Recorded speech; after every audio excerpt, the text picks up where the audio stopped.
কখন কি হবে কেউ বলতে পারে না। আমি একটা জিনিস বাংলার মুসলমান সমাজের কাছে রাখবো, আগামী ভোটের ময়দানে 135টা প্রার্থীকে জিতানোর উদ্দেশ্যে একটাই বলবো, যদি বিজেপিকে মেজরিটি পেতে দাও তাহলে বাবরি মসজিদ হতে দেবে না, যদি টিএমসিকে মেজরিটি পেতে দাও বাবরি মসজিদ হবে না।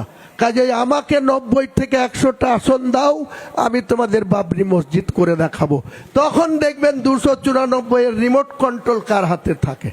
পরিষ্কার কথা, মানে পরিষ্কার কথা। বাংলায় বাবরি মসজিদ প্রতিষ্ঠা করার জন্য আজকের দিনে হাজার হাজার লাখ লাখ মুসলমান হুমায়ুন কবিরকে প্রতিনিয়ত বলছে আপনি আগিয়ে চলুন, আমরা আপনার সঙ্গে আছি। সেটা উত্তর 24 পরগনা, দক্ষিণ 24 পরগনা, হাওড়া, হুগলি, নদিয়া, বীরভূম, পূর্ব বর্ধমান, পশ্চিম বর্ধমান, কুচবিহার, মালদা তো আছেই, মুর্শিদাবাদ তো আমার খাস তালুক। মানে আপনি মমতা বন্দ্যোপাধ্যায়ের ভোট ব্যাংকটা নিয়ে নিজের কাছে পুরোটা নিয়ে আপনি চাইছেন যে আপনি কিং মেকার হবেন। নিশ্চয়ই। আপনি